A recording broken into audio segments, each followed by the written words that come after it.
1938, Alan M. Turing saw the movie Snow White and the Seven Dwarfs. According to his biographer Andrew Hodges, Turing was quite fascinated by the little poem The Evil Witch chanted while putting the apple intended for Snow White into the poison brew. Hear the chant: dip the apple in the brew, let the sleeping death come through. On the morning of the 8th of June 1945, Turing was found dead in his house. He was lying fully dressed on his bed, spume at his mouth, and next to him there was a bitten apple, a bowl of English potassium cyanide powder, and a second one with water mixed with potassium cyanide. The coroner's verdict was suicide.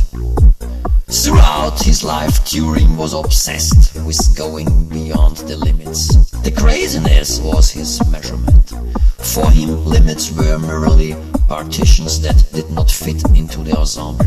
To overcome this resistance, he wanted to create an intelligent machine. Primarily, he was interested in crazy problems, such as the Gödel theorem, for example, which would be cracked by this proposed machine without any difficulties. He called the theory of embryonic cell division that he was also working on interplanetary trip. There are several possible reasons for his suicide. One is that after the trial of 1942, his homosexuality was on record, and he was thereafter stigmatized with the label emotionally unstable and blackmailable. For the British Empire, he was no longer tenable as a person with security clearance. From this aspect, Turing became a victim of the developments of world politics during the Cold War between the global power forces USA and USSR. Another hero of technology and science history, Norbert Wiener, also had access to proprietary information of military secret services. He solved the problem of the merchants with the term of coupling. Wiener coined this term in laying the journalistic cornerstone for cybernetics. Coupling describes a formalism which makes it possible to connect things which were previously incompatible.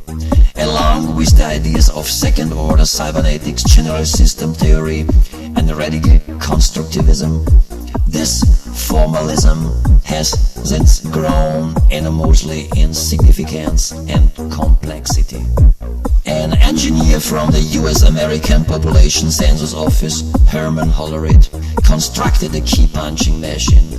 With its help, the census of 1890 was tallied within 2 years instead of the usual 7 to 8 years it had taken before. This new velocity for strategies of identification simultaneously marks the beginning of a rationalization governmental technologies. Following his success, Hollerith founded his own company, which was named in 1924 International Business Machines, IBM for short.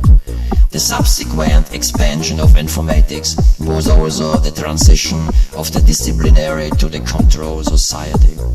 The forms of permanent control in the public milieu, as Schilderlös called it, became an acquirement of the so-called neoliberal revolution.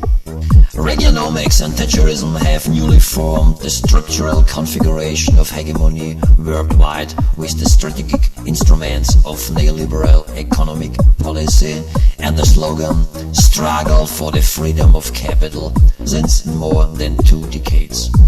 If necessary, by force.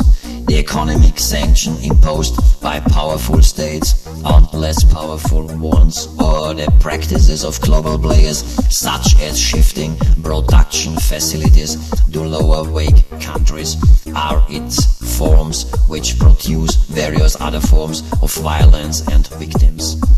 An unregulated anarcho-capitalism between offshore and derivative business now makes it possible for super-rich investment funds and world corporations to economically checkmate entire nation-states.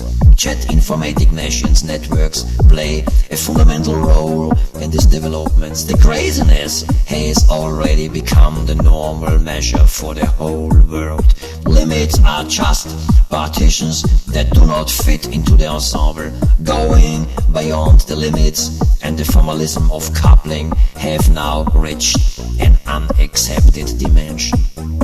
The Al-Qaeda warriors in the name of God are not fighting a revolutionary struggle for freedom against oppression, but are fighting unisono with the warriors in the name of God of politically right-wing mindedness in the West, a struggle for the freedom of capital. The craziness of this understanding of revolution becomes evident in its related couplings, in its intentions. Chose is a revolution of the rich against the poor, the strong against the weak, man against woman and kids, the majority against the minority. It is a borderless war. Neoliberal warriors in the name of God are incorporating the individual's flexibilization and variables of terrorist strategies, for example, as stock exchange guerrillas, as .com revolutionists, or as guardians against welfare state and civil rights. Everything calling for its own existence is structurally determined and coupled to revolution qua market.